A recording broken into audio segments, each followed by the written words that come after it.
नमस्कार। औद्योगिक प्रशिक्षण संस्थानों के व्यवसाय, फैशन डिजाइन टेक्नोलॉजी के पाठचर्या में अंकित फाइबर रेसे पे मैं आज आपको प्रशिक्षण प्रदान करूंगी।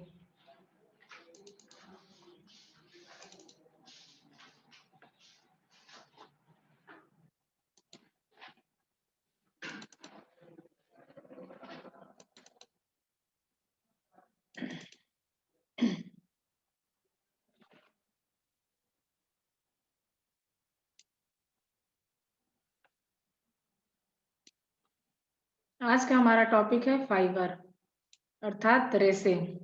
तो आज हम रेसे के बारे में विस्तृत चर्चा करेंगे। फैशन का आधार कपड़ा है और कपड़े का आधार रेशा है।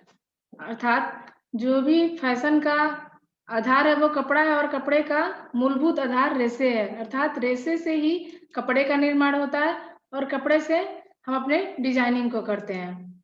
कपड़े के रेसे को फाइबर कहते हैं और ऐसे जब कपड़े के रूप में परिवर्तित हो जाते हैं तो उसे फैब्रिक कहते हैं। कपड़े के रेशे को फाइबर कहते हैं और जब वह कपड़े के रूप में परिवर्तित हो जाता है तो उसे हम फैब्रिक करते हैं। मतलब जब उससे कपड़ा बन जाता है तो उसे हम फैब्रिक कहते हैं इंग्लिश में। और रेशे को इंग्लिश में हम क्या कहते हैं? कपड़े के जो रेशे होते हैं उनको फाइबर कहते हैं। कपड़े की जो मूलभूत इकाई होती है वो फाइबर होती है। उसी के द्वारा फाइबर रेशे के द्वारा ही कपड़े का निर्माण होता है। अब हम देखेंगे कि रेशे कितने प्रकार के होते हैं। तो रेशे हमारे 3 प्रकार के होते हैं। पहला होता है प्राकृतिक रेशा, दूसरा है खनिज रेशा, तीसरा है कृत्रिम रेशा। अब हम प्राकृतिक रेशे के बारे में जानते हैं। जो रेशे हमें नेचर से प्राप्त होते हैं, प्रकृति से प्राप्त होते हैं, उसको कहीं बनाया नहीं जा सकता, नेचर ने हमें गिफ्ट दिया है, अनमोल गिफ्ट दिया है, उसको हम प्राकृतिक रेशे कहते हैं। दूसरा है हमारा खनिज रेशे।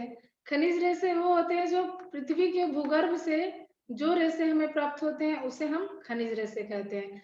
कृत्रिम रेशे वो मानव निर्मित रेशे होते हैं। कृत्रिम रेशे को मानव निर्मित रेशे भी कहते हैं। इस रेशे को हम बनाते हैं, इसलिए इसको हम क्या बोलते हैं? कृत्रिम रेशे। अब हमारा ये ग्राफ है, ग्राफ में पूरा हमारा रेशो का विवरण है। काइंड्स ऑफ फाइबर, इसमें क्या है? हमारा पहला प्राकृतिक रेशा, खनिज रेशा, कृत्रिम रेशा। अब प्राकृतिक रेशे भी 2 प्रकार के होते हैं, वनस्पति रेशे, पशु रेशे। वनस्पति रेशे भी टाइप्स होते हैं, उसमें सूती, लिनन, जूट, हेम्स और फ्लैक्स। पशु रेशे हमारे क्या होते हैं? ऊनी, बाल, रेशमी। इनको हम क्या बोलते हैं? पशु रेशे बोलते हैं। खनिज रेशे क्या होता है? सोना, चांदी, तांबा। ये रेशे हमें क्या मिलते हैं? पृथ्वी के अंदर से मिलते हैं। कृत्रिम रेशे क्या होते हैं? नायलॉन, एसीटेट और कोपरामोनियम। तो ये जो हमारा रेशे है उसका एक ग्राफ है जिसमें सभी रेशों का विवरण है। अब हमारा रेशों में सबसे पहला रेशा है प्राकृतिक रेशा। अब इसके बारे में हम जानते हैं, ये रेशे मानव को प्रकृति की अनमोल देन है। अर्थात ये रेशे जो है मानव को वो उसने बनाया नहीं, उसको नेचर ने गिफ्ट किया है। नेचर में वो रेशे पहले से हैं। प्राकृतिक रेशे 2 प्रकार के होते हैं। अब इसमें भी टाइप्स होते हैं प्राकृतिक रेशे में। उसमें पहला होता है वनस्पति रेशा। तो वनस्पति रेशा किसे कहते हैं? वनस्पति रेशे विभिन्न पेड़ पौधे से प्राप्त होते हैं। वनस्पति रेशे 5 प्रकार के होते हैं। जो रेशे हमें पेड़ पौधे से प्राप्त होते हैं उसको हम वनस्पति रेशा कहते हैं। ये भी हमारे कितने प्रकार के होते हैं? 5 प्रकार के होते हैं। पहला होता है कपास, दूसरा फ्लैक्स अथवा अलसी, लिनन, जूट, टाट और पटसन। अब हम इसके बारे में जानेंगे कि कपास। ये देखिए हमारा फिगर है, इसमें ये हमारा कॉटन है, ये सिल्क है, सिल्क का कीड़ा है जिससे हमारे सिल्क का निर्माण होता है, सिल्क वार्म है। ये इससे हमें इस भेड़ से हमें क्या मिलती है? ऊल मिलती है, ऊन मिलती है। ये हमारा लिनन है और इसके भेड़ और इसके बाल से हम फाइबर बनाते हैं। तो ये हमारे नेचुरल फाइबर्स हैं।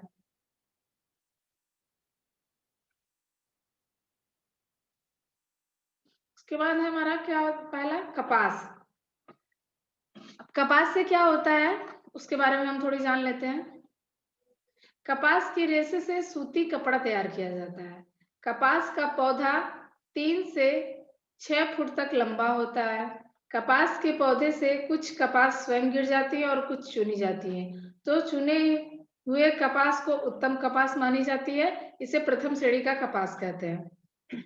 अर्थात हुआ कपास के रेशे से हम क्या बनाते हैं? कॉटन का कपड़ा बनाते हैं। उससे जो धागा बनता है, जो कपास की रुई होती है, उसको हम काटते हैं। काट के हम उसको जो रुई है, रुई से धागा बनाते हैं और उस धागे रेशे से हमारा क्या होता है? सूती कपड़ा तैयार होता है। और जो कपास का पौधा होता है, उसकी लंबाई 3 फुट से 6 फुट तक होती है। कपास के पौधे में जो फूल होते हैं, वो कुछ स्वयं गिर जाते हैं और कुछ को चुनते हैं। चुनने का मतलब हम उसको तोड़ते हैं। तो जो गिर जाती है कपास, तो उससे जो हमारा रेशा बनता है, वो उत्तम श्रेणी का रेशा नहीं होता है, अपेक्षा चुने हुए रेशे की। मतलब जो रेशे हम चुन के कपास से बनाते हैं, वो उत्तम श्रेणी का होता है और उसे हम प्रथम श्रेणी का कपास भी कहते हैं। अब हम देखेंगे कि कपास से कपड़ा कैसे बनाते हैं। कपड़ा बनाने की विधि। पौधे से कपास को चुनकर उन्हें सुखाते हैं और रुई और बिनोलों को अलग कर दिए जाते हैं। इस रुई को मशीन की सहायता से काटकर धागे के रूप दिया जाता है। अब इस धागे को ब्लीच करके या बिना ब्लीच करके आवश्यकता अनुसार रंग कर मशीनों की सहायता से विभिन्न प्रकार के कपड़े तैयार किए जाते हैं। अर्थात ये हुआ इसका मतलब कि पौधे से हम पहले कपास को चुनते हैं, फिर उनको सुखाते हैं, फिर सूखने के बाद रुई और उसमें जो बीज होते हैं उसको अलग करते हैं। फिर इस रुई को, जो रुई होती है हमारी कपास से, जो हमें रुई मिलता है, उसको हम मशीन की सहायता से काटते हैं, काट कर उसको धागे के रूप में दिए जाते हैं। फिर इस धागा को ब्लीच करके या बिना ब्लीच करके या फिर कलर करके क्या कहें, विभिन्न प्रकार के कपड़े तैयार करते हैं। उस धागों को मशीन की सहायता से कपड़े तैयार, धागों को जो रेशा होता है उसको कपड़े में बदलते हैं। तो जो हमारा धागा होता है, जो रेशा मिलता है, वो हमें सफेद रंग का मिलता है। अगर उसको बिना ब्लीच किए या फिर बिना कलर किए अगर उससे हम कपड़ा तैयार करेंगे, तो वो हमारा सफेद रंग का कपड़ा तैयार होगा, कॉटन का। अगर उसमें हम रंग कलर करते हैं, तो जिस कलर में कलर करेंगे, वो उस प्रकार का कपड़ा तैयार होगा। यानी वो हम अपने आवश्यकता अनुसार रंग कर विभिन्न रंग के कपड़े तैयार कर सकते हैं। उसके बाद है हमारा फ्लैक्स अथवा अलसी। अब इसमें देखते हैं, इसके बीज भी कपास की भांति ही बोए जाते हैं। इसका रेशा बहुत मजबूत होता है। इसी कारण मछली पकड़ने का जाल व जूतों की सिलाई इसी रेशे से बने धागों से होती है। यह यूरोप, एशिया, अमेरिका और मिस्र में पाया जाता है। जो फ्लैक्स और अलसी होते हैं, इनके बीज भी कपास की भांति बोए जाते हैं। जैसे कपास के हमें पेड़ मिलते हैं, वैसे हम फ्लैक्स और अलसी के भी पेड़ बनाते हैं। इसका रेशा जो होता है बहुत मजबूत होता है। इसी कारण जो मछली बनाने का जो जाल होता है, जिससे हम मछली पकड़ते हैं, वो बहुत मजबूत होता है, क्योंकि वो फ्लैक्स के रेशे से बना हुआ था। रेशा मजबूत होने के कारण, क्योंकि जाल को मजबूत बनाना है, तो हम किसके रेशे का प्रयोग करते हैं? फ्लैक्स के रेशे का प्रयोग करते हैं। और जूते की सिलाई भी इसी रेशे से हम करते हैं, क्योंकि मजबूती होती है उसमें। यह यूरोप, एशिया और अमेरिका और मिस्र में पाया जाता है। मतलब ये अधिक मात्रा में यहाँ होता है, यूरोप, एशिया और अमेरिका में।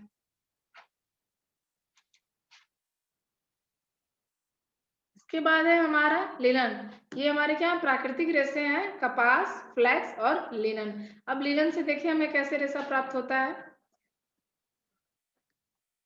ये लिनन जो होता है, वो हमें पेड़ के तने से प्राप्त किए जाने वाला रेशा है। कपास और फ्लैक्स जो हम उसके पौधे से, फूल से प्राप्त हुआ। लिनन जो होता है, वो हमें पौधे के तने से प्राप्त होता है। यह पौधा 8 से 10 फीट ऊंचा होता है। इस पौधों के पकने पर जड़ से काटकर पानी में डाल देते हैं और जब पानी में इसकी छाल गलकर अलग हो जाती है, तब तंतु अलग अलग हो जाते हैं। इस पर रासायनिक क्रिया द्वारा प्रक्रिया करके उत्तम प्रकार के तंतु को प्राप्त कर लिया जाता है। लिनन के वस्त्र कपास की तुलना में अधिक महंगे होते हैं क्योंकि इसमें श्रम अधिक लगता है। जो लिनन का रेशा होता है वो हमें कैसे मिलता है? पौधे के तने से। और इसका पौधा जो होता है लिनन का पौधा 8 से 10 फीट तक ऊंचा होता है। अब ये जब पौधा पक जाता है तो इसको से जड़ से काट कर पानी में महीनों 1.5 महीने तक डालकर छोड़ देते हैं। जब पानी में लिनन का पौधा 1.5 महीने तक रहता है तो जो उसकी छाल होती है वो गलकर पानी में गलकर अलग हो जाती है। तब तंतु अलग अलग हो जाते हैं उसके बाद जब वो गल के उसके तंतु अलग हो जाते हैं, इस पर रासायनिक प्रक्रिया के द्वारा तंतु का उत्तम प्रकार के तंतु को निर्माण किया जाता है। लिनन के वस्त्र जो होते हैं वो कपास की तुलना में महंगे होते हैं क्योंकि इसमें अधिक श्रम और अधिक टाइम लगता है, मेहनत ज्यादा लगता है और अच्छा उत्तम प्रकार का तंतु का निर्माण होता है। इसलिए जो लिनन के कपड़े होते हैं, लिनन के रेशे से जो कपड़े बनते हैं वो कपास की तुलना में महंगे होते हैं।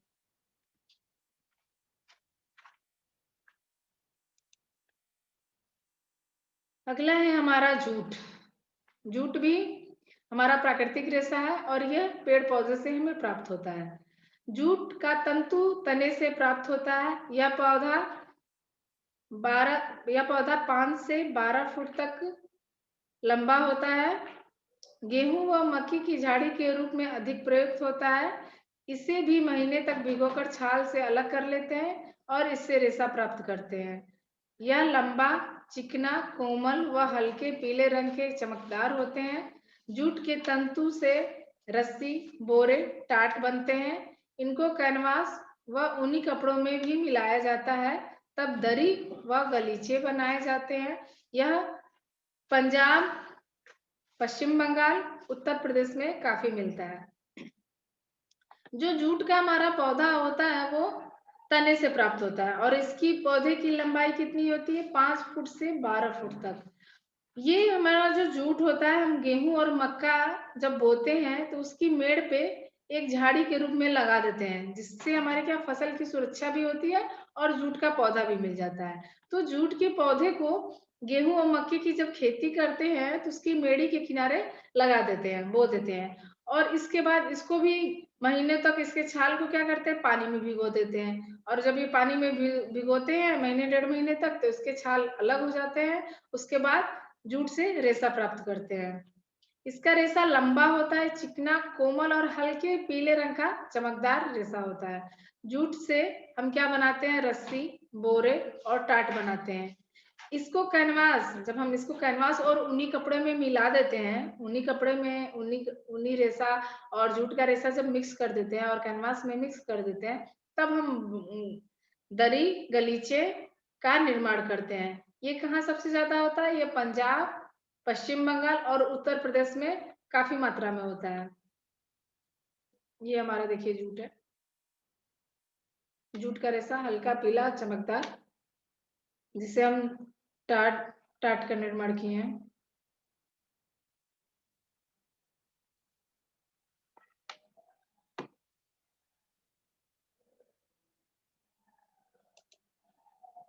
उसके बाद हमारा क्या है? टाट व पटसन। इसकी गणना प्रथम श्रेणी के जूट में की जाती है। इसके पौधे की लंबाई 15 फुट होती है। इससे अच्छी गुणवत्ता वाले महीन जूट तैयार होता है। सुपीरियर होने के कारण गर्म कपड़ों में डाला जाता है। जूट मोटा तथा पटसन सुपर होता है। जो हमारा टाट और पटसन है वो जूट का ही एक वो है, क्रम है, लेकिन वो प्रथम श्रेणी का है। जो हमारा टाट व पटसन होता है वो प्रथम श्रेणी के जूट को टाट व पटसन कहते हैं, जो इसकी पौधे की लंबाई हो जाती है 15 फुट की ऊंची होती है। इससे अच्छी और महीन गुणवत्ता वाली जूट तैयार किया जाता है। सुपीरियर होने के कारण, मतलब ये बहुत अच्छा होने के कारण इसको गर्म कपड़ों में डाला जाता है। जूट जो हमारा होता है वो मोटा होता है और जो टाट होता है वो पटसन होता है, वो पतला और सुपर होता है, मतलब अच्छा होता है। इसके बाद है हमारा पशुओं से प्राप्त रेशे। इसके पहले हमने भी पढ़ा पेड़ पौधे से प्राप्त रेशे, वनस्पति रेशे में वो प्राकृतिक रेशे में अभी ने हमने जाना पेड़ पौधे से प्राप्त रेशे।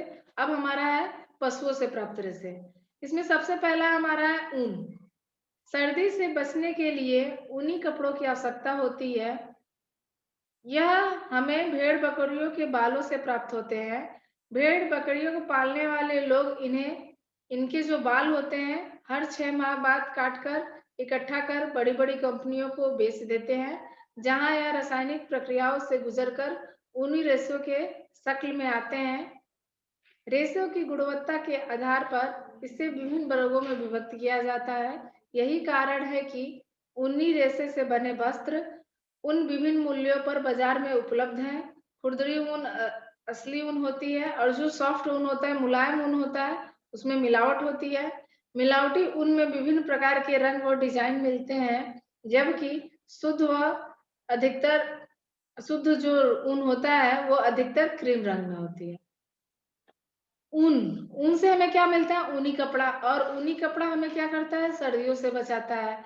जो ऊन होता है वो हमें किससे मिलता है? भेड़ बकरियों के बाल से होता है। जो जो लोग भेड़ बकरियां पालते हैं वो उनके बाल हर 6 महीने में काटकर बड़ी-बड़ी कंपनियों को बेच देते हैं, जहां वो कई रासायनिक प्रक्रियाओं के द्वारा गुजरकर रेशे के रूप में हमें प्राप्त होते हैं। रेशों की गुणवत्ता मतलब उनके बालों के आधार पे उनकी गुणवत्ता अलग-अलग होती है। तो रेशों की गुणवत्ता के आधार पर जो ऊन होता है उसको हम विभिन्न वर्ग में विभक्त किया कर देते हैं। यही कारण है कि जब ऊन से बने हुए कपड़े मार्केट में आते हैं, बाजार में आते हैं तो हमें विभिन्न मूल्यों पर मिलते हैं। जो खुरदुरी ऊन होती है वो असली ऊन होती है, मतलब शुद्ध ऊन होता है।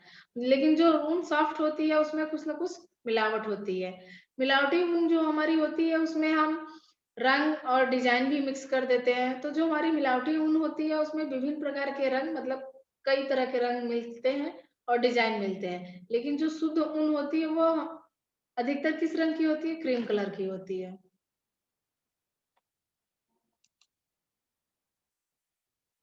हमारा दूसरा है बाल।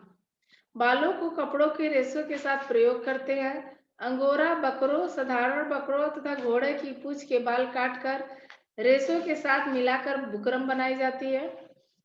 इसको बालों वाली बुकरम कहते हैं और यह पुरुषों के कोट में सामने लगाई जाती है। जो हमारे बालों को भी क्या करते हैं हम कपड़ों के रेशे के साथ मिक्स करके प्रयोग करते हैं। जो अंगोरा बकरा होता है या साधारण बकरा होता है, घोड़े की पूंछ पे जो बाल होती है उसको काट कर हम रेशों के साथ मिक्स करके बुकरम बनाते हैं। उसे हम क्या बोलते हैं? बालों वाली बुकरम। और ये जो बुकरम होती है जब हम मेल यानी पुरुषों के जब हम कोट को बनाते हैं तो उनके उसके सामने लगाते हैं, इसको यूज करते हैं। रेशम रेशम जो है सिल्क सामाजिक प्रतिष्ठा, ऐश्वर्यपूर्ण एवं सुरुचि का प्रतीक है। रेशम शहतूत पर पलने वाले कीटों से प्राप्त होता है। यह कीट शहतूत की पत्ती को खाता है और एक प्रकार का द्रव्य जिसे लार कहते हैं निकालता है और अपने ऊपर उसे लपेटता रहता है। इस कीट की उम्र 80 दिन की होती है। 40 दिन तो यह रेशम का तार अपने ऊपर तैयार करता है, पत्ते खाता है, उसमें से लार को 40 दिन तक लपेटता रहता है। 40 दिन बाद इसे तुरंत खौलते पानी में डाल दिया जाता है। अगर ऐसा नहीं करते हैं तो वह तितली की भांति जो उड़ जाता है। इस कीट पर 500 से 1000 दस्तक रेशम की तार बन जाती है। खौलते पानी में डालने से जो कीट होता है वो मर जाता है और उस तार को फिरकी में भर के कपड़ा बना देते हैं। सिल्क सिल्क सामाजिक प्रतिष्ठा, ऐश्वर्यपूर्ण और सुरुचि का प्रतीक है। इसका मतलब वह सिल्क जो होता है वो बहुत महंगा और रॉयल माना जाता है। जो सिल्क के कपड़े जो है वो हमारे प्रतिष्ठा को, हमारे संपन्नता को दर्शाते हैं। तो सिल्क के कपड़े महंगे होते हैं और ये हमारे प्रतिष्ठा, ऐश्वर्य को, संपन्नता को प्रदर्शित करते हैं। जो सिल्क का कीड़ा होता है जिससे सिल्क का निर्माण होता है वो शहतूत के पेड़ पे पलने वाले कीड़े से प्राप्त होता है। वह जो कीड़ा होता है शहतूत की पत्तियों पे रहता है, उसकी पत्ती को खाता है और अपने खाने के बाद वो एक द्रव्य निकालता है जिसे लार्वा कहते हैं, लार, और उसको अपने ऊपर लपेटता रहता है। उसको कीट की जो उम्र होती है वो 80 दिन की होती है। लेकिन हमें जब रेशम का निर्माण करते हैं, जब हम रेशम के कीड़े को शहतूत के पेड़ पे पालते हैं तो वो 40 दिन तक रेशम के तार को अपने ऊपर लपेटता रहता है। 40 दिन बाद इसे हम क्या करते हैं, जो रेशम का कीट होता है उसको खौलते हुए पानी में डाल देते हैं। जब हम उसको खौलते हुए पानी में डालते हैं तो जो हमारा कीट होता है वो मर जाता है और जो रेशम का तार होता है वो हमें मिल जाता है। उसके बाद फिर हम उसे फिरकी में भर लेते हैं। एक कीट से हमें 500 से 1000 दस्तक तक रेशम की तार मिलते हैं और इससे रेशम के सिल्क का कपड़ा तैयार किया जाता है। सिल्क की साड़ियाँ बनाई जाती हैं, सिल्क के कपड़े बनते हैं जिससे हम विभिन्न प्रकार के कपड़े फैब्रिक को तैयार करते हैं। जो सिल्क का फैब्रिक होता है वो महँगा होता है। सिल्क का फैब्रिक महँगे मिलते हैं। अब हमारा अगला है खनिज रेशा। ये रेशे हमें धातु से प्राप्त किए जाते हैं। धातु भूगर्भ से प्राप्त होता है। इसी के तार से जड़ी के कपड़े तैयार किए जाते हैं। जो खनिज का रेशा होता है वो हमें किससे मिलता है? पृथ्वी के भूगर्भ से, जैसे सोना, चांदी और एस्बेस्टॉस। तो इससे जो ये हमें ईंट के रूप में प्राप्त होते हैं, फिर हम इसके तार निकालते हैं। जो सोना चांदी हमें पृथ्वी के भूगर्भ से मिलता है वो हमें एक ईंट के रूप में मिलता है। इसके द्वारा हम इसे क्या, सोना चांदी से हम क्या बनाते हैं, इसका तार बनाते हैं, पतली सी तार, और इस तार से हम जड़ी की कढ़ाई करते हैं। ये भी रेशम की भांति रेशम से ज्यादा महंगा होता है। जो सोने या चांदी के तार से जरी की जो कढ़ाइयाँ होती हैं, पहले ज़माने में राजा महाराजा, महारानी, रानी के कपड़ों में वो सोने की तार से कढ़ाई की जाती है, क्योंकि ये बहुत महँगे होते हैं। तो जो पहले के लोग थे उनके जो कपड़े थे वो सोने के तार से तैयार किए हुए कपड़ों के शौकीन थे। तो जो जरी के कपड़े होते थे, कढ़ाई होती है, वो किससे होती थी? सोने और चांदी, तांबा से तैयार किए जाते हैं। ये भी बहुत ही महँगा होता है। इससे बने हुए कपड़े महंगे मिलते हैं। इसके बाद है हमारा कृत्रिम रेशा।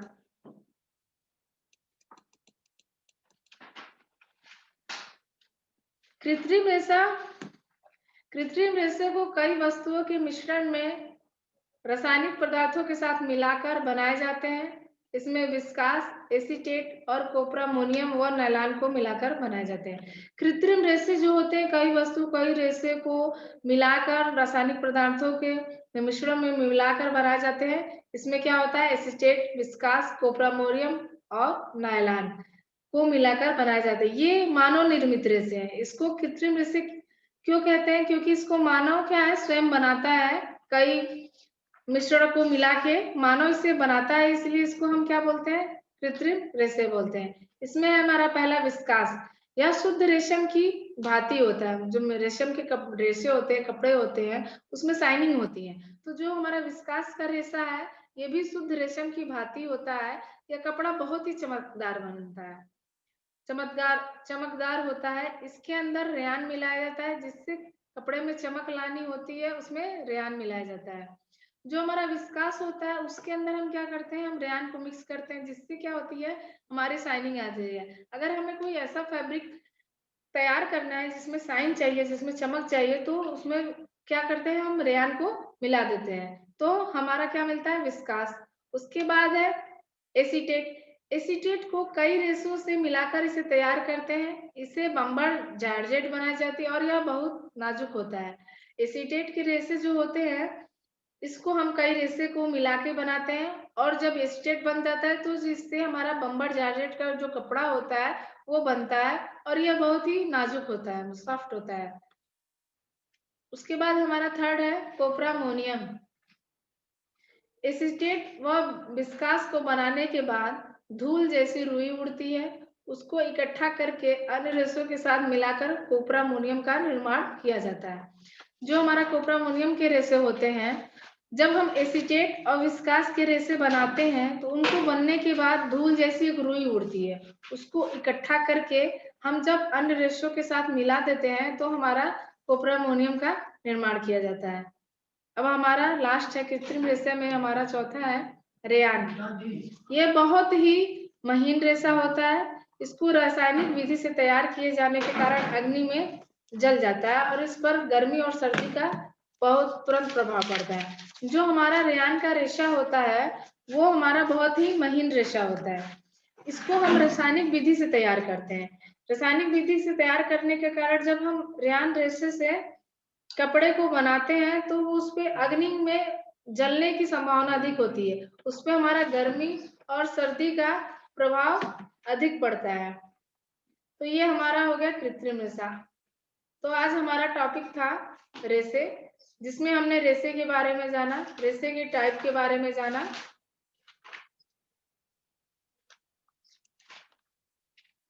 धन्यवाद।